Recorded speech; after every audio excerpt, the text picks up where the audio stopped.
Congratulations to Red Bull Racing on winning Super Bowl 74. This is their 6th Super Bowl win. Welcome back to Motorsport 101.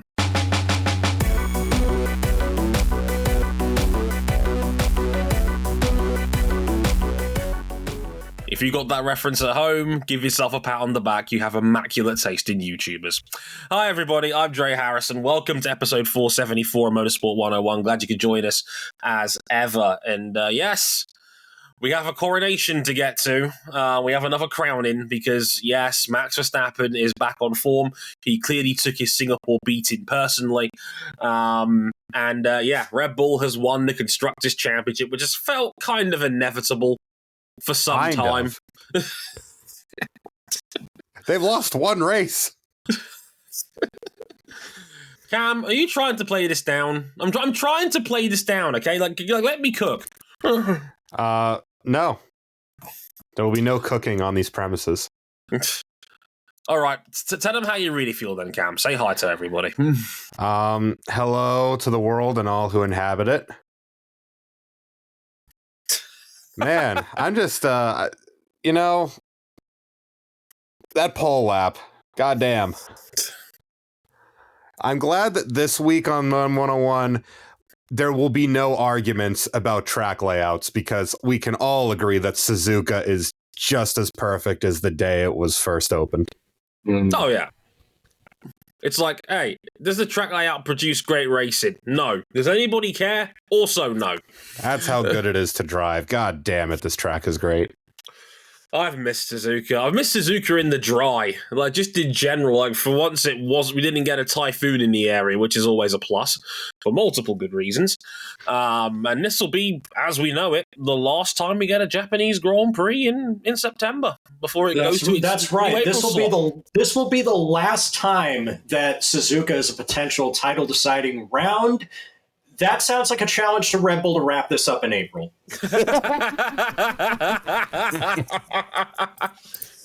Well, I mean, they only wrapped it up 6 races early this time. Oh, God, they wrapped it up 6 races early. Yeah, it's like 2004 Ferrari's come back to hit us. Isn't it wonderful? So hi, RJ. How's it going?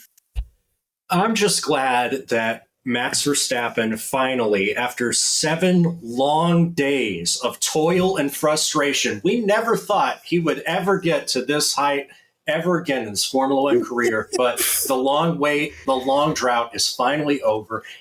And on the 75th anniversary of the founding of the Honda Motor Company, who are taking credit for this championship, I have the official headline: Oracle Red Bull Racing wins 2nd consecutive F1 Constructors Championship.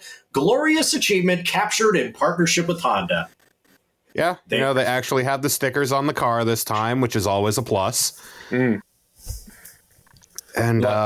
yeah, why not? they appeared to take they appeared to take Singapore very personally, given they also fitted 2 brand new mighty Honda power units to the Red Bulls for this weekend. Not that you would know with the other Red Bull in the way that its race went.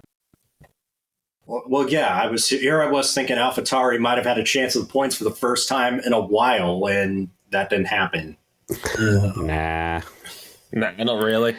So over the course of the next 45 minutes to an hour or so, we're going to talk a little bit about Red Bull. Of course, we kind of have to on this one, really, for obvious reasons. A coronation, another Verstappen beating on the field, a 22nd win. That's a number of seconds. It's his 13th win of the year. More on that significance in a minute as well.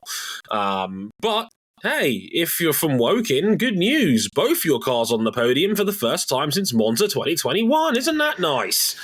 Is this going to be one of those weird years where we have to, on our award show later this season, we have to do an in-season Most Improved award because we thought it was locked on for Aston, but it appears that momentum has died out.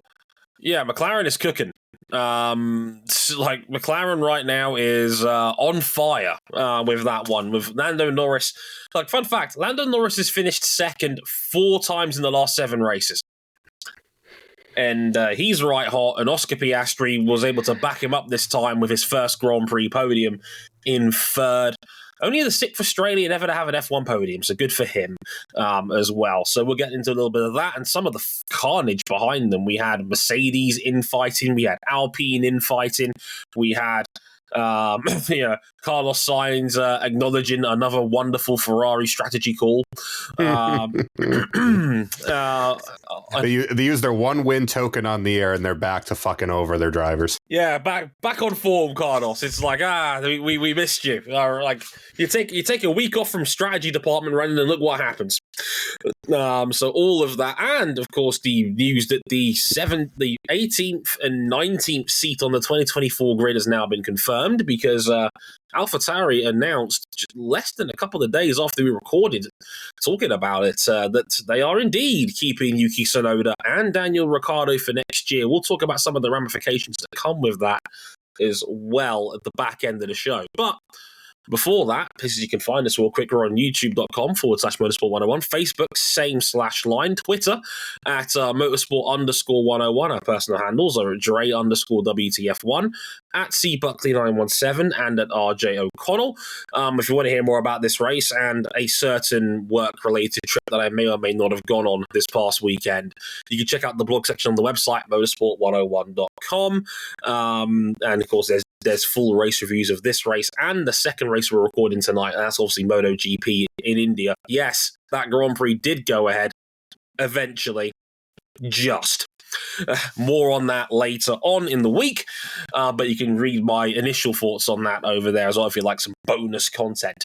And, of course, if you really like us, you can back us financially on Patreon, patreon.com/motorsport101. All the early perks are on there as well. You can back us at the $5 level to get early access to all of our shows. You can upgrade to the $10 tier to get access to the recording club where you can listen to this live as they're being recorded, as Jason is doing so right now, who said, okay, John Boys, in response to my intro. So well done, Jason. You got the reference. And shout out to our new Patreon backer, MJ Paxton, as well. Thank you very much for backing us on Patreon. We really appreciate that, MJ. Thank you very much. If you want to join the Discord, do get in touch with me somewhere on the internet. Patreon is shitty when it comes to DMs and whatnot. But yeah, thank you very much, MJ, for subscribing. Much appreciated. So, without further ado, let's get into Red Bull's coronation at the Japanese Grand Prix.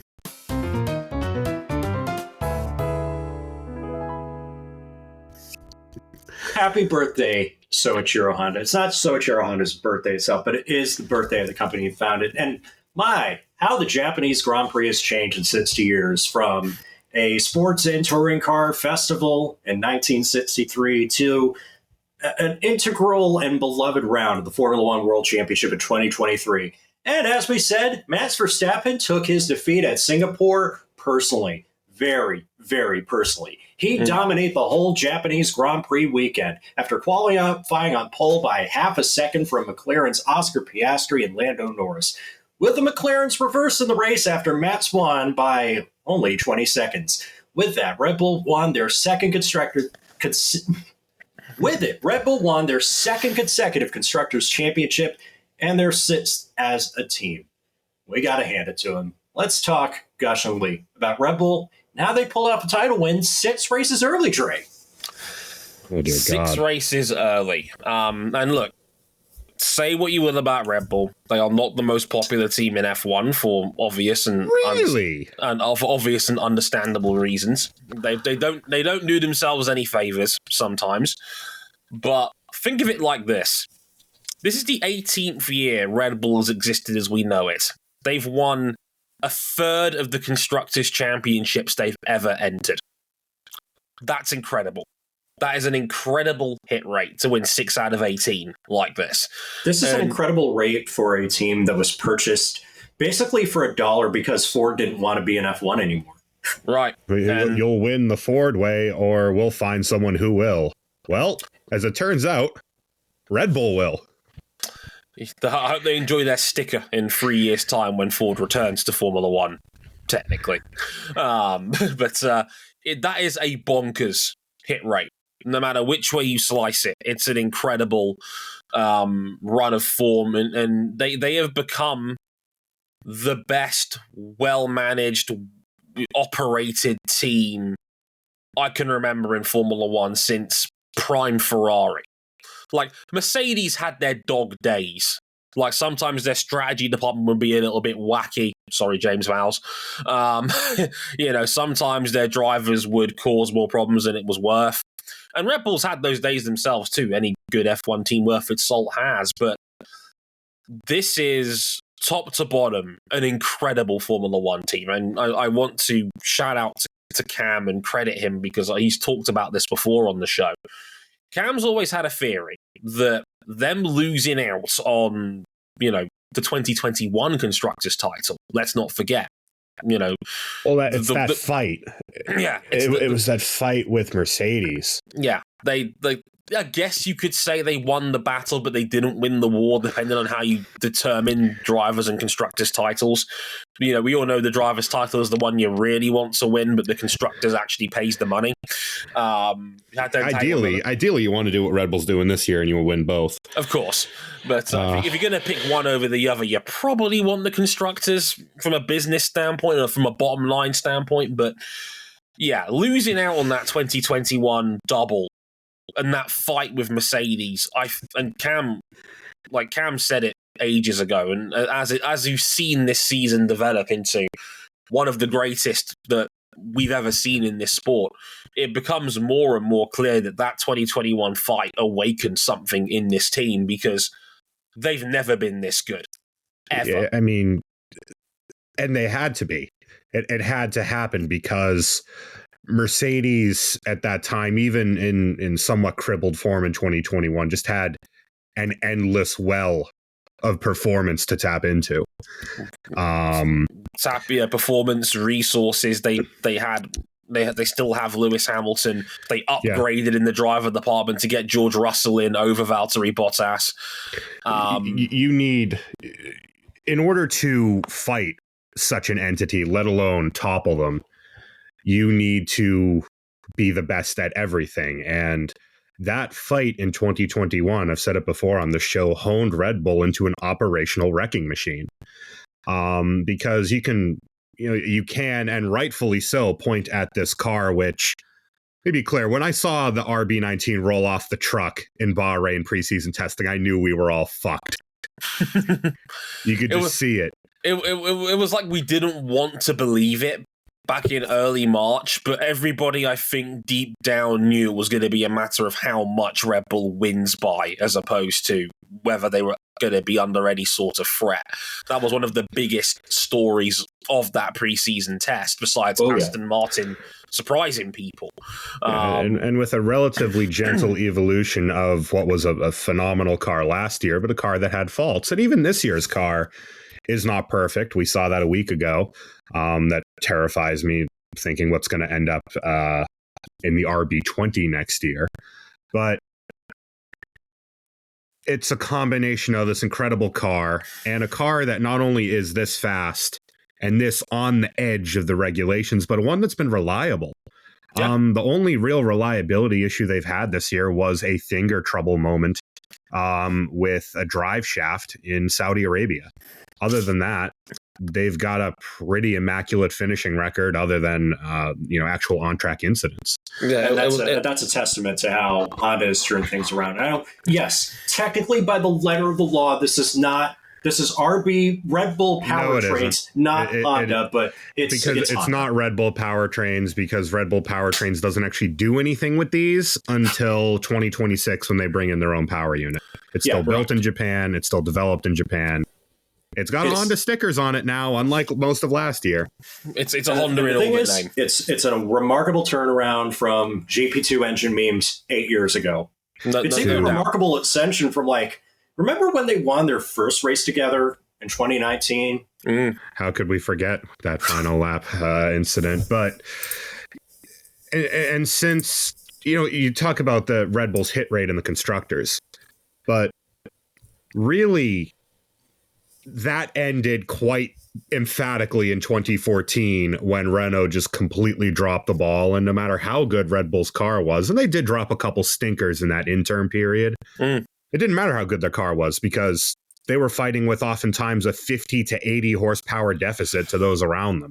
and they were still winning a couple of races per year most seasons. Yeah, 2 to 3 most of the time. 2015 was the only real properly down year for Red Bull. 2014, they still won 3 with Daniel Ricciardo. 2016, they still won a couple with Max and they Daniel were still far and away each. the second. They were the only team with a Renault engine that did a goddamn thing in 2014. Right.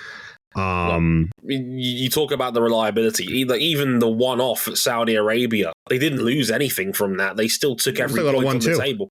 Yeah, that operationally, Singapore is going to be the one that sticks out for obvious reasons. But if you would have thought they would have lost a huge chunk of points, you probably would have thought that race. No, instead Max came careening through the field like a chainsaw.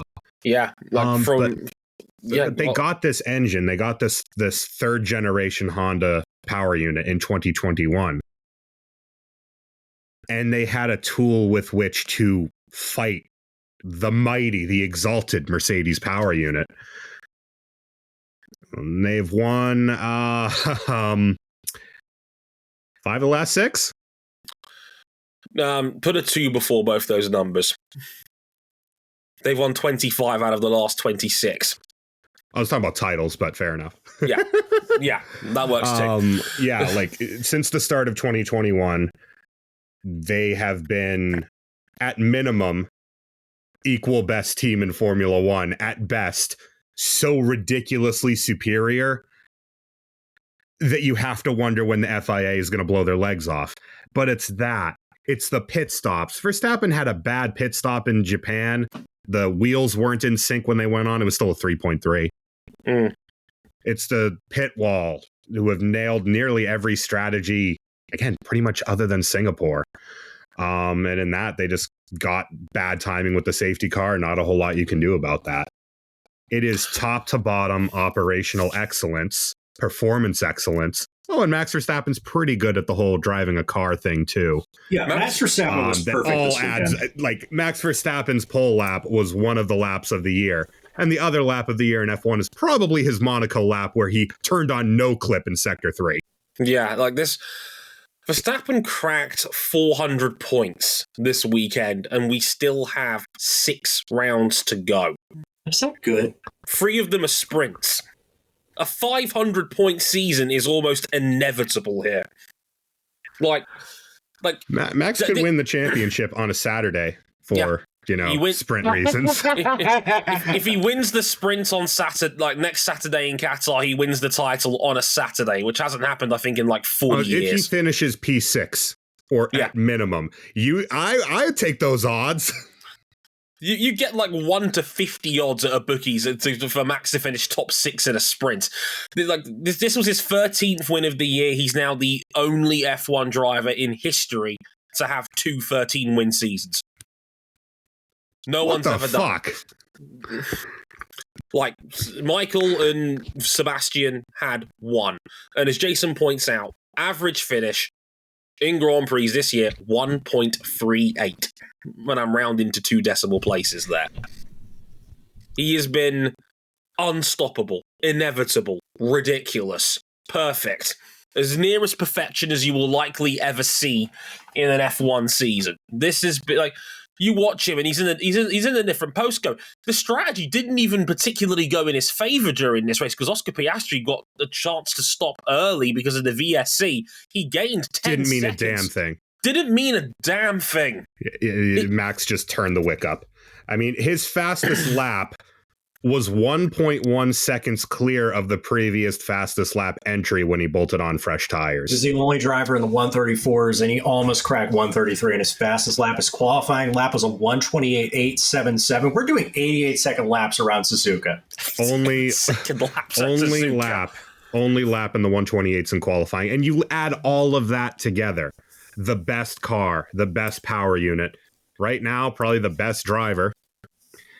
I'm sure there's plenty of people who argue with that. That's okay. They're wrong. The pit wall, the operational excellence, and it's just completely taken all competitive sense out of this season. It has been a dick flattening of the highest order. Yeah, this is one of the stats that jumped off the page to me when F1 obviously does its marketing and social media rounds talking about their constructors title, which of course that's what you do. One stat that leapt off the page to me: fastest pit stop 8 times this season out of 16 rounds. That is incredible. They've got the best pit stops half the time. Right. And the other half the time, they're not too shabby. Like, they've had the fastest pit stop crew I've ever seen. A bad stop for them is anything over 3 seconds when that's the average. Like, they've had no mechanical breakdowns that have ended a race weekend for them. Their strategy has been more or less perfect. Their operations have been more or less perfect. This has been, like, single-handedly, for me, the greatest season I've ever seen from an F1 team. This is just absolutely ridiculous.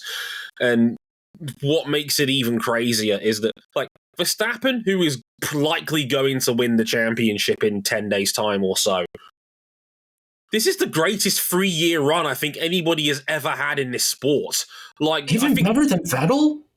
Like, Vettel 11 to 13, maybe Hamilton 18 to 20, something like that. Maybe Schumacher 02 to 04. I think those are the set. Like, that's all you can really, but like, that is pretty friggin' exalted company.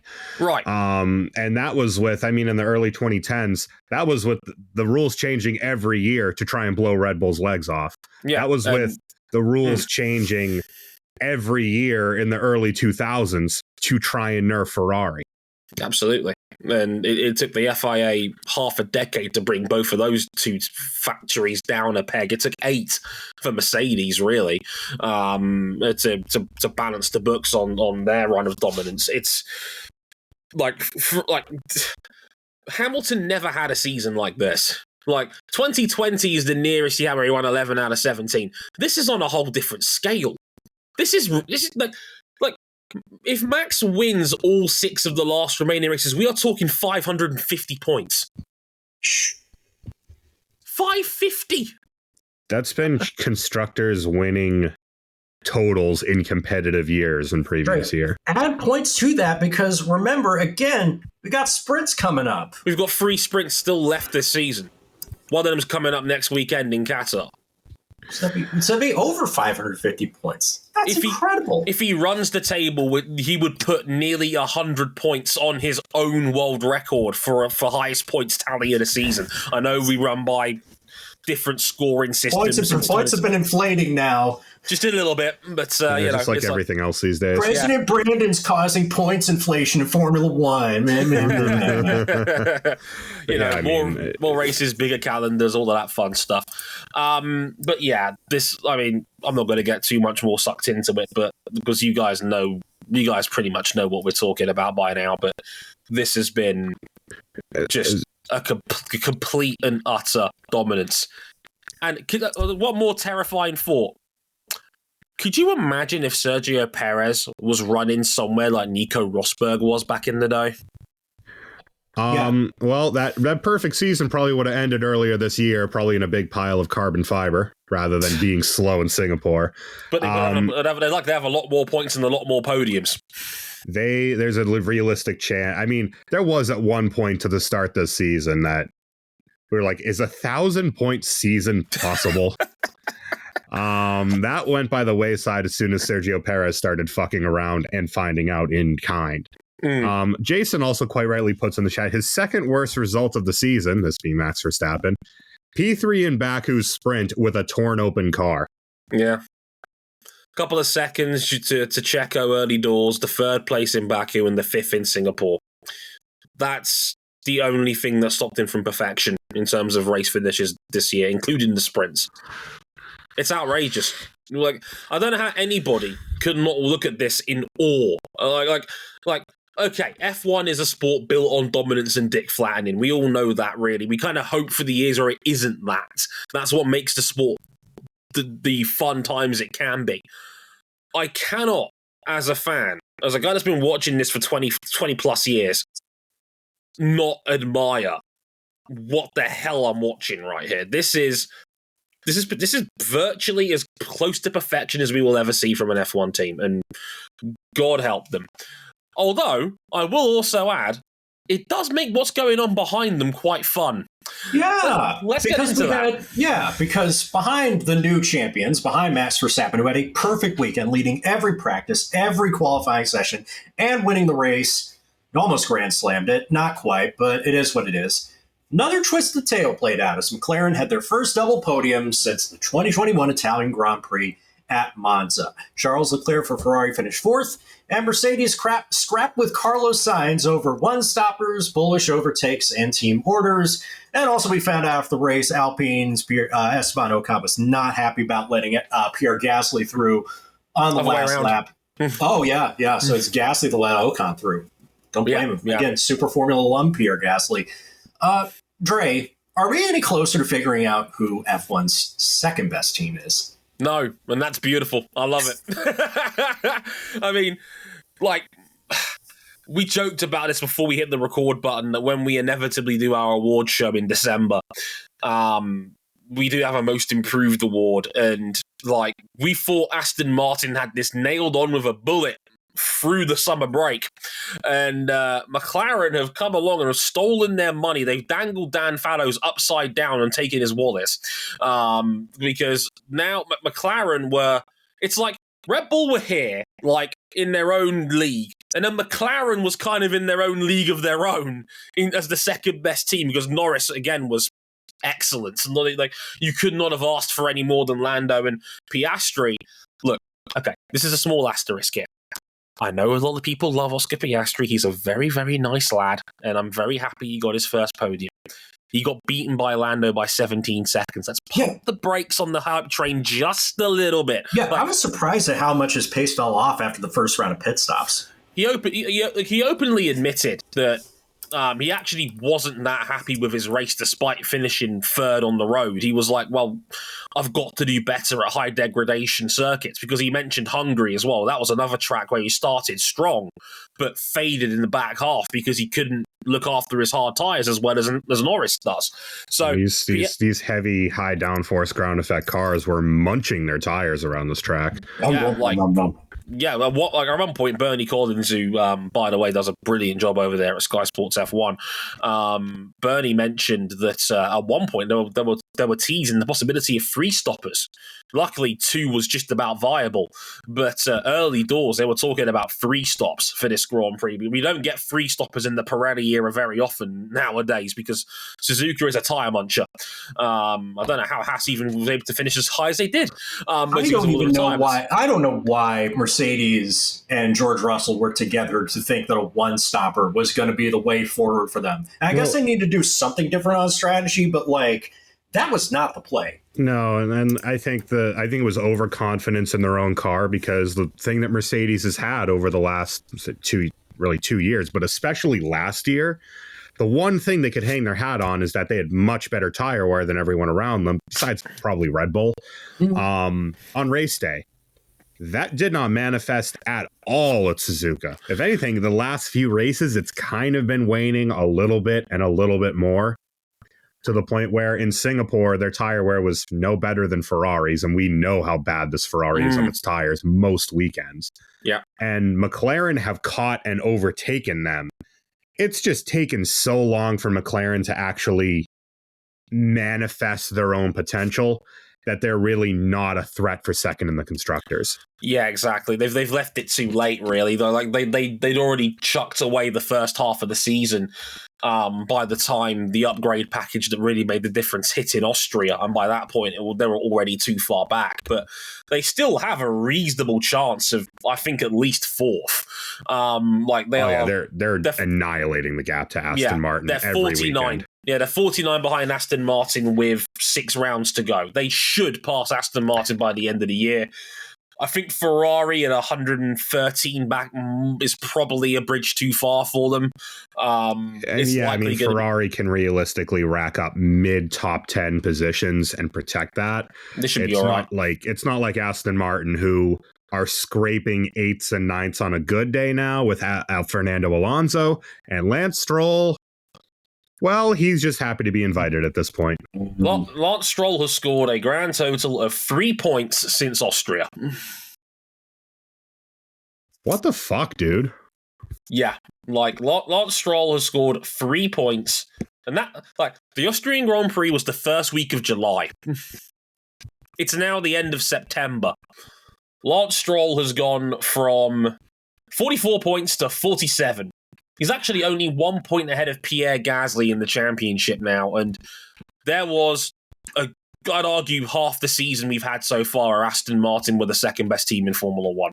Third at worst. Yeah. So how many points did Alonso rack up in that meantime? I'll get the calculator out in a minute, but suffice to say, it's not as much as it was like at the start of the season, where we were thinking Alonso's dead on for podiums, and people were saying, "Oh yeah, this could be the weekend and win." And I keep telling everybody, it's going to be a good run of podiums. He's not going to win another race. Well, Alonso's now 137 ahead of Stroll. Well, and the thing is, Aston squandered their chance to win a race this year when they completely fucked the dry to wet transition in Monaco. Mm-hmm. They had the field dead to rights and put on an extra set of dries for no good reason. That's what it feels like. It feels like most of this field is tripped over their own dicks. And as a result, I think Mercedes, who have largely been the third best car for most of the year, normally there's been someone who's been a bit better than Mercedes on any given week, whether it be Ferrari, McLaren, Aston Martin on any given weekend. But because they fucked up the least, they're probably going to end up second. I mean, but it's gotten to a point where Andrew Chauvelin admitted, in regards to the way they played their strategy in Japan, that, look, we've got to be careful because Ferrari's right there, and they are right there now because they're only 20 points behind Mercedes now. Yeah, Ferrari's been chewing point. I mean, George Russell really didn't help their efforts last weekend. Dude. But they're slowly chewing their way back through that gap.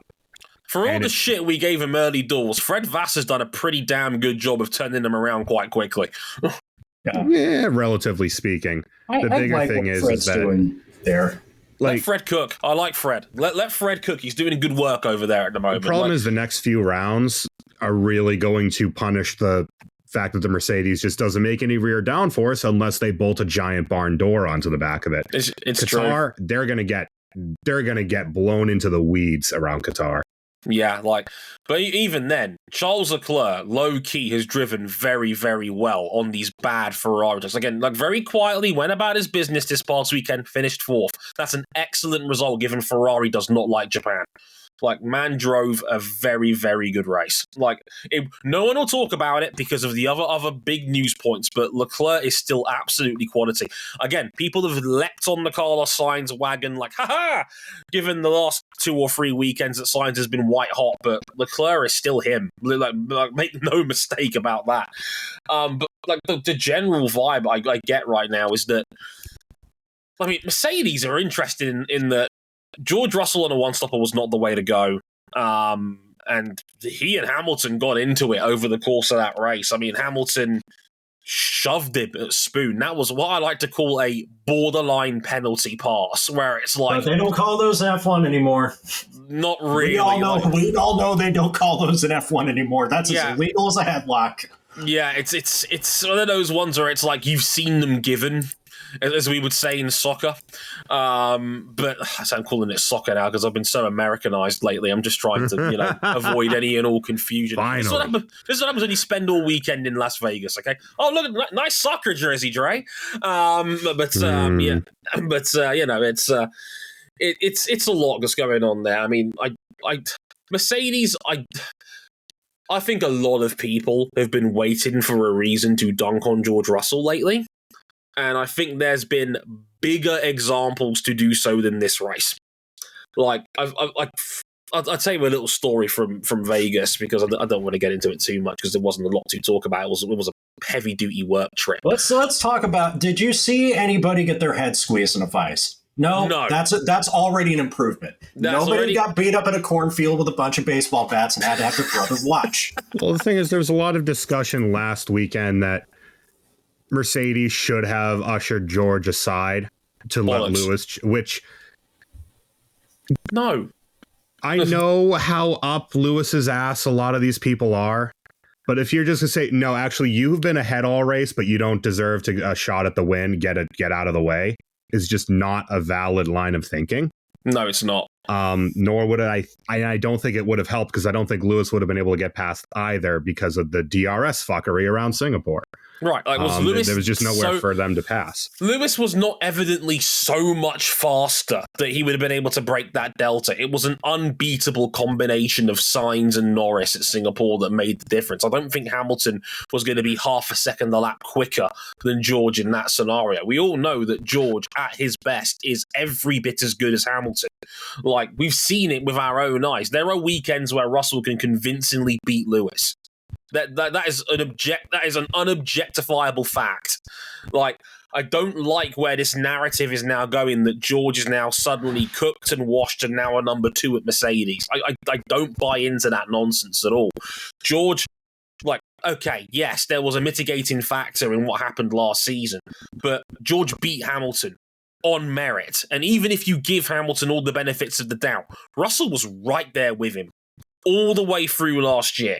He's earned the right to dictate the pace, and in terms of being able to call his own shots. We've had no problem with drivers in the past like Sebastian Vettel and Carlos Sainz now calling their own shot when we like to mock team strategy departments for being terrible. So why can't George Russell do it?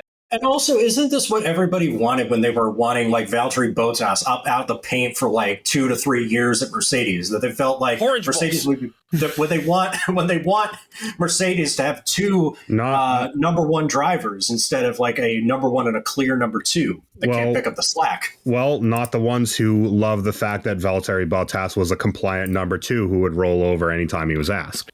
Yeah.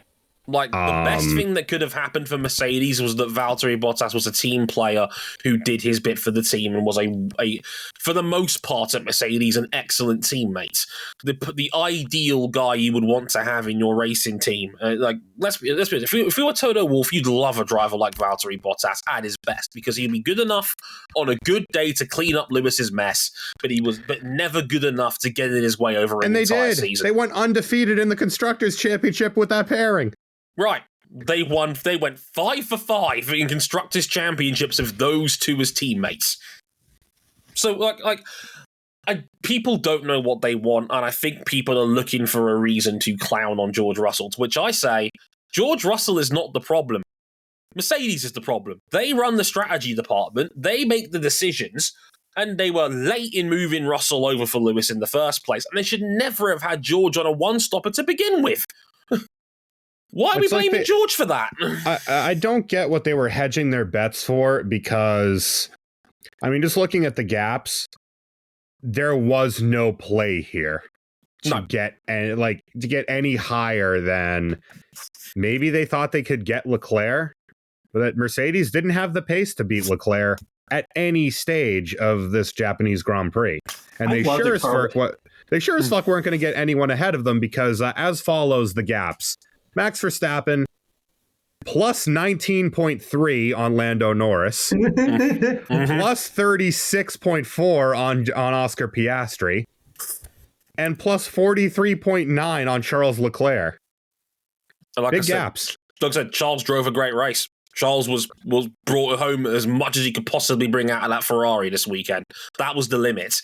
And Ferrari had a better race car this weekend than Mercedes did. The bigger concern that Mercedes should be worried about is the fact they were the 4th best car this weekend.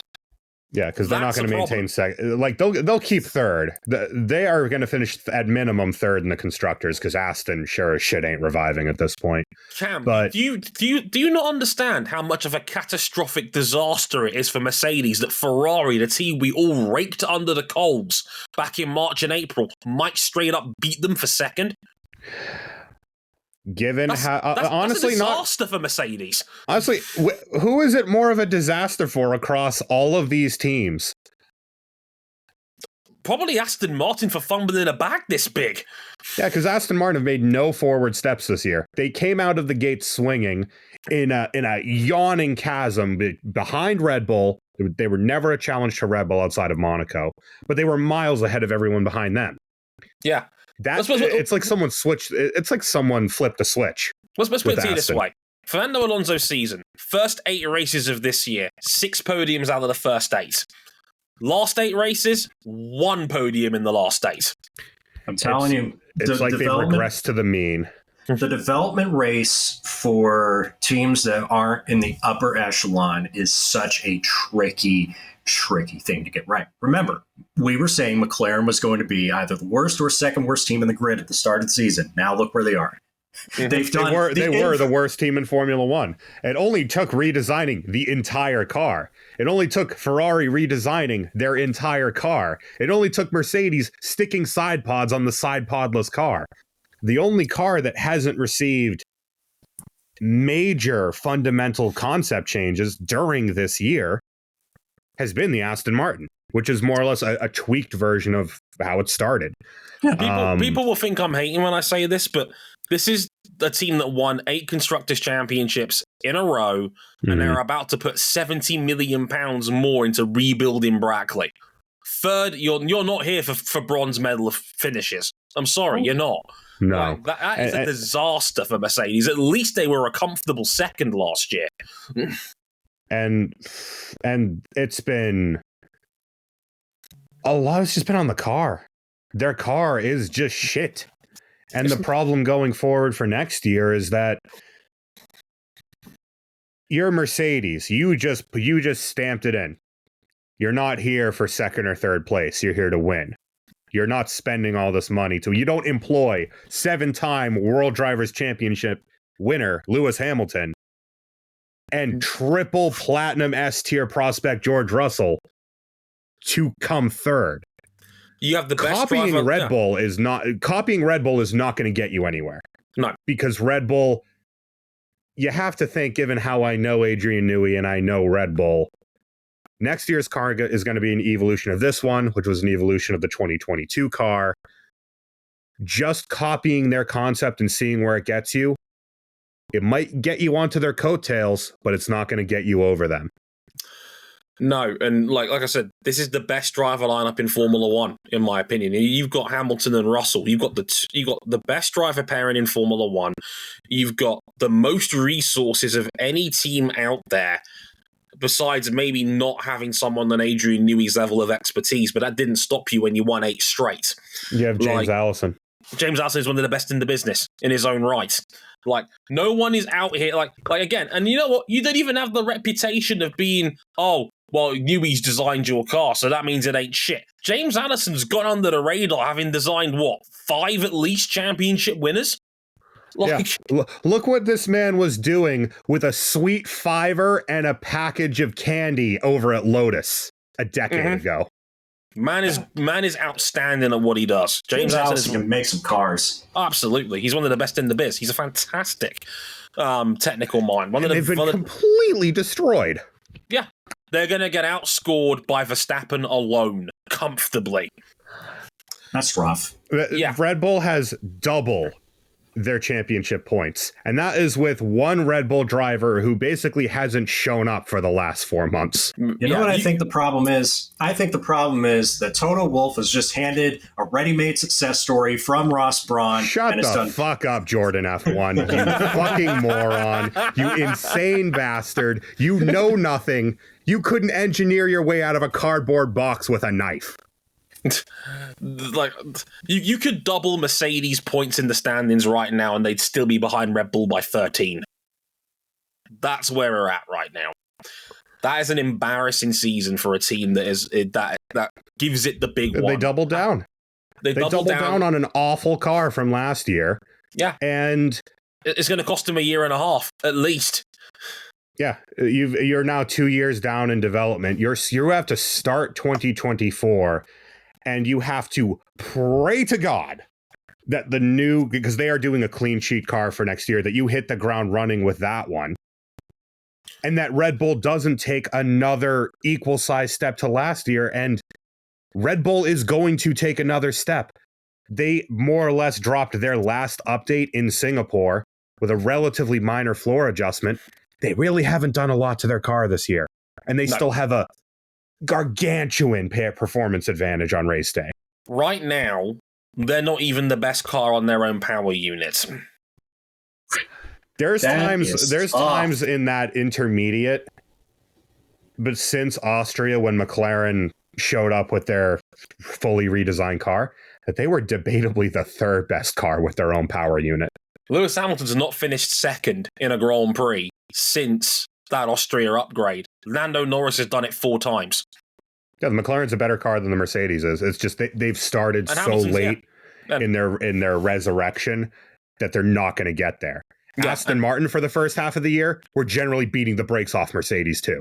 Yeah, Hamilton admitted as such after the race. He said, look, we've got to copy McLaren. McLaren's the blueprint. Like, he openly admitted it after the race, and I know all the Hamilton guys on Twitter were like, look at this Hamilton being a team leader. And I'm like, no, he's basically telling being a realist. They stink.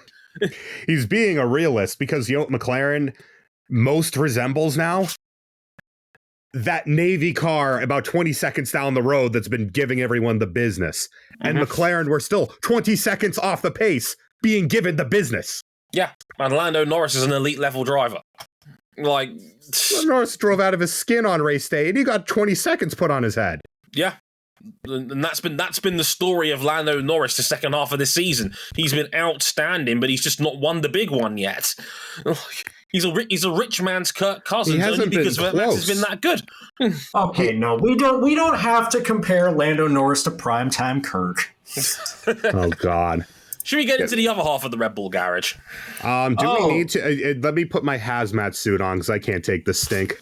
Okay, well, first and foremost, AlphaTauri did issue an apology for that piece of artwork and post a new one that doesn't have that iconography on it. And in a follow-up to last weekend's discussion, AlphaTauri have announced that Yuki Tsunoda and Daniel Ricciardo will be staying with the team in 2024, with Liam Lawson reserved for both Red Bull teams and, according to rumors, potentially guaranteed a contract for 2025 for a race seat.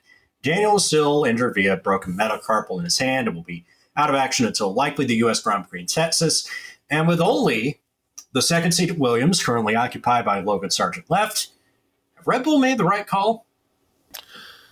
This is tough. I think ultimately they made the safe call. I don't necessarily think it's the right call, and I'll get into why. I feel bad for Yuki Tsunoda. I have felt bad for Yuki Tsunoda all season because he didn't ask for this scenario this year. And all people have been very quick to say that, all his good stuff came against Nick de Vries. That's not Tsunoda's fault. That's Helmut Marko's fault for employing a shit driver in a shit scenario. Okay, that's harsh to say. Nick de Vries is not a shit driver. It's just he was put in a shit scenario, right? And a scenario that was virtually winless. Wrong person, wrong place, wrong time, I would say. Harvard life is going to be much better for him. Or, more than that. Life. Well, more than that now, given it was announced today he's going to Mahindra in Formula E. As if he didn't have a shit enough car in Formula One. Now he has a shit car over there. Oh, brother. Strong team here, like Mahindra over there, him with Edo Mortara. That's a team. The drivers that is a driver lineup. That is not a team. The driver's not going to be the problem there. But, Yuki's been doing what has been asked of him in a car that is underperformed its potential, and even after upgrades this year, is still not where I think it should be. Look, they're on the fringe of points on a good day. That's where they're at right now. Like Daniel Ricciardo got the car in a Q3 this weekend. Yeah, very nearly missed out. Daniel Ricciardo is still out with that broken metacarpal. They're saying that Texas is likely where he will come back now in October, which means he'll almost certainly miss Qatar. And look, if you're going to blow up this team, you have to see the Ricciardo experiment through. Otherwise, this was all pointless. And I stand by that take. And the problem I have with all of this is that Lawson has been excellent from day one. And he backed this up again with another strong weekend in Japan where he nearly made Q3, missed out by less than a tenth, and then beat Tsunoda straight up head-to-head. That's... And Lawson wasn't even happy about that because they felt like both cars could have a chance at the points. Yeah, and they're 11th and 12th on the day, so and every point counts in that bottom of the table scrap right now, and they were just outside looking in against Alpine, who made a whole of their race, but still just about got through. I don't have any problem with the 3 of those drivers that are in contention for the 2 AlphaTauri seats. I think the problem is Sergio Perez. It was awful again. No, this was arguably his worst race weekend in Formula One. He was horrendous. I've been a fan of Sergio Perez for 12 years, and I can tell you that, that's the worst weekend he's ever had as a Formula One driver. Out-qualified by 3/4 of a second, hits Hamilton on the opening lap, loses a front wing, hits Magnussen, loses another front wing. With one of the most amateurish attempts at an overtake I think I've seen in the modern Formula One age. That was a bad, that was just, we groaned. I don't know, he's playing Gran Turismo Sport. We groaned in Vegas when that overtake went down, and it wasn't just because Haas was the one that was hit. We were just like, what? We were just like, what the fuck was that, Checo? Honestly, he's better than that. He came in from about 25 meters back at the hairpin. It was a carbon copy of Canapino and Ilott from the IndyCar season finale. Oh God! Tried to outbrake himself while Madison's gone the long way around. Perez on the inside's lost control of his car, locked up, and got into the side of Magnussen. And Magnussen, who had no problem throwing shade by saying it was a shitty move for a shitty position. He's not wrong. He's not wrong that Sergio Perez should not be fighting like this. But you know what? It's bad. You know when it's bad when we're asking, is this your worst weekend in Formula One? 2 weekends in succession? Yeah. Because he's points in a week. He's destroyed 3 drivers' races in the space of 2 weekends. Yeah, he's picked up 6 penalty points in a week. Is that good? No, that's not. It's halfway to a race ban. That's more than halfway to a race ban. And this in a car that is going to win both championships by an inconceivable points gap. Mm-hmm. We're looking at record-breaking numbers across the board here. Max Verstappen just cracked 400 points this weekend. Perez is second in the championship on 223. We could be talking about the potential of this being the saddest runner-up season in Formula One history. Yeah. This is rough. He's 33 ahead of Hamilton, and we've just roasted Mercedes for being basically the 3rd best car all season.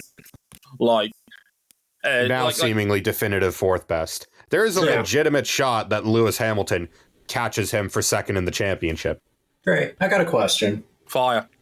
A few weeks ago, we were talking about this, and we were certain Perez is going to see out the end of his Red Bull contract through 2024. Are you certain of it now still? No. This is untenable. Right now, the only thing that is saving Perez from a culling at the end of the season is the fact that Red Bull are so far ahead of everybody else right now, they only need 1 car to dominate a weekend. If there was anything like a competitive field in Formula One now, we'd be looking at Sergio Perez in the same way we look at Lance Stroll right now. Am I wrong here? You're not wrong. I don't think you're wrong. And for me, it was Miami. I think Miami broke him mentally because he should have won that race at a cakewalk, started on pole, ran away with it. Oh, by the way, Max has just won from 9th in a Perez race that was all about tire management. Max was faster on tires that were dozens of laps old compared to Perez on fresh ones. I said at the time that Miami was an I'm not him moment. I did not think that this would go this far into the season. And to clarify, I'm not asking him to beat Max Verstappen, who is on a generational ruthless streak right now. Mm-hmm. I'm just asking this dude to be at par. And since Miami, 1, 2, 3, 4 podiums since Miami. 4 podiums. Since then, Max Verstappen has won all but 1 race. 4 podiums in his last 11. Yeah, that's the thing that bothers me. History. That's the thing that bothers me. It's not the Q1 and the Q2s. It's the fact that the podiums just aren't there to pick it up. Yeah. And in an environment where Red Bull is the only championship contender, a lot of people were just like, well, can you give us inter-team competition? And no, we can't. Absolutely not. Yep. I mean, Verstappen was on 46 lap old tires when he pitted in Miami. Jesus Christ. I mean, but everything since, I mean, he wiped out Yuki first thing in Singapore. Then he wipes out Albon with a horrendous attempt at overtake. And then he somehow topped the Albon takedown with this takedown. I mean, great for points in Burnout Paradise. Don't get me wrong. T-Bone. Not so great for Formula One World Constructors Championship points. No. The only notable thing that came out of this weekend for Perez, other than how dreadful it was what is officially a 40-something minute pit stop. 43-minute pit. I mean, it doesn't have a patch on Bottas's 40-hour pit stop, but yeah, that's true. Yeah, it's basically like they want him to serve a 5-second penalty during the race, so that he does. He got 2 separate 5 seconds. Yeah, but didn't he serve the first 5-second penalty and then had to serve another one? But then he retired. Either way, they had to avoid they were trying to avoid a grip penalty for Qatar. People are big mad about it because it's Red Bull exploiting a loophole in the rules. Like, I don't give a shit about it. Me being conditioned to American motorsport, I can remember a time when NASCAR teams would junk a car, spend like 2 hours trying to finish it, and then get back out on the track. This before the repair clock was a thing. And they still do it in IndyCar to this day. I'm not bothered by it. Look, motorsport teams are quite literally employ people to pore over every word in the rule book to look at where the loopholes are. I will resurrect from the dead perhaps the only valuable quote I've ever brought to this network, back when Mercedes introduced DAS. Doing something that meets the letter of the rules while laughing in the face of the spirit of the rules is what motorsport is all about. Damn right. Red Bull did nothing wrong. I wouldn't even call it a loophole. If you can fix a race car and it's safe to continue, I don't see what the problem is. Yeah. Hey, look, Porsche spent an hour in the garage in 2017 at Le Mans. They ended up winning the race. That's right. We were denied an LMP2 overall victory because of it. Yeah, if the car's safe, you send him out. Yeah, he's not going to be classified for points, but I didn't see anything egregious with it. The thing that's egregious to me is, like, this is the worst Perez has been in Formula One. It's worse than the 1 year at McLaren. It's worse than his rookie year at Sauber.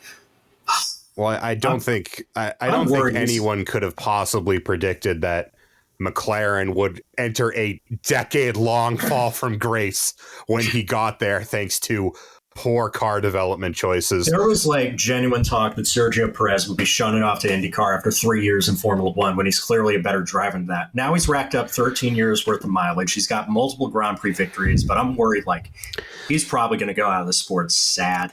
That sucks. I just think Max has completely broken him mentally. And I think the inflection point was Miami, where you would never expect the same car, one starting the race in first, one starting in ninth, that the car starting in ninth would not only win, but win at a canter. I wouldn't even necessarily say that Miami broke him. I think he was starting to get back in line after that horrible run of Q1 and Q2 exits. The last 2 weekends, something has changed. I don't understand what that is, because I had to read many a transcript and many an interview from Sergio in the last month, and he was genuinely optimistic that he was going to figure this car out and challenge. I don't know what happened, but he's had back-to-back horrendous weekends, and it may end up costing him his job. Because right now, if he loses his gig, then there's no other seat for him. The only one left is Logan Sargent's at Williams, and we don't know what James Vowles is cooking down there. Like, Sargent has not been good, right? But Vowles is giving him every chance from what I've been told. He's giving Vowles has given Sargent every chance to show something to keep his job. Well, I wouldn't go off of this weekend then, because Logan Sargent did exactly what we talked about Perez doing, into the side of Valtteri Bottas. And hit the bump at the outside of the final corner when he was on a lap that was going to get him into Q2. The 05 Montoya crash. The 05 Monty. Ah, the classic. There's a bump on the outside of that final corner. Don't hit the bump. Like, don't. Some F1 games taught me that it was right at the apex of the corner, and that's why I can't take that full throttle in some of the games. But then again, some people will argue that the Cody's EA rendition of Suzuka is not all that accurate. Like, it's garbage is what it is, and they're never going to fix it, and I'm resigned to that fact. Well, at least the World Rally Championship game is looking very, very good out of the box. Indeed, and that's only fun. hope. But before I get out of here as well, I don't want to end the podcast on a particularly sour note again, but unfortunately I'm going to have to very briefly when I say, stop being misogynistic pigs about Jessica Hawkins getting an F1 test, please. For the love of fucking Christ.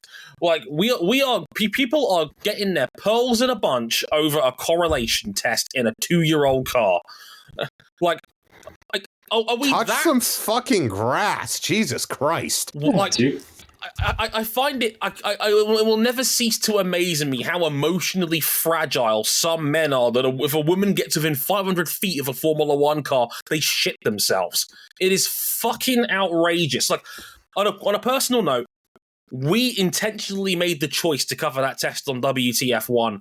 Website article-wise, social media-wise, YouTube short-wise, and the amount of comments of, oh, get back in the kitchen, or what were the times, which we all know is a dog whistle because they want to compare it to the man driving an F1 car. We all know how this story goes. And just the general wave of misogyny has been nothing short of disgusting. Like, we have got to do so much better than this. Like, the idea of a woman getting... Like, this was the first time in 5 years a woman had even got to test an F1 car in modern equipment. Eesh. Like, it's been 5 years. 5. And, like, for the first woman to test an F1 car in 5 years, and the community shits itself. I just, like, for fuck's sake, like, we have got to do so much better across the board. It's so abundantly frustrating. Like, please stop treating women like second-class citizens in life. Please, for the love of fucking God. It's so infuriating. No, I agree. Like, I know Formula One and endurance racing are two different things, but it's a stark contrast from... You see within the WEC paddock, you see within the IMSA paddock, everyone loves Iron Dames. Everyone loves it when Lilo Wadu wins a race at Spa. Everyone loves all that stuff. But when we get to F1, it's just like hissing, every woman, screaming, crying fits over it. Any woman that gets in a car has to be at prime Hamilton, prime Verstappen pace to even be considered worthy of doing a correlation test in a 2-year-old car with not even like a whiff of a guarantee that this will even lead to a drive in the first place. Not even close. This was literally a correlation test, and Aston Martin themselves said Jessica are we was excellent. gatekeeping like one-off tests like this? Like, yes, we are. Apparently. We are gatekeeping one-off tests because we think there's a lot of men who are too scared to admit they just want to see men in their big macho man sport. It's pathetic. Grow up. It is ridiculous that we even have to mention this. And to end the show, I'll mention a very profound quote from our friend of yours, Hazel Southwell, who quite rightly pointed out that 760 men have taken part in Formula One as we know it over the last 74 years. Leila Lombardi has automatically finished better than half of those men because she has something that half of F1 has never had, a point-scoring finish. Think about that. Formula One is back in Qatar next weekend. It's likely going to be a Verstappen coronation tour, probably as early as Saturday morning. All he needs is a top 6 finish in the sprint, and Max will be guaranteed to leave Qatar as world champion for the 3rd time in a row. Have fun with that one. We'll be back for the MotoGP race next episode. That'll be up next up on MotoGP's debut weekend in India, and boy, there's a lot of shit to get through with that one. Fascinating weekend on and off the track. So we'll get into that very shortly. But from me, Dre Harrison, from Cam Buckley and RJ O'Connell, thank you very much for listening, and we'll catch you guys next time. Sayonara. Congratulations and good luck, Rio. Get well soon, Naoki.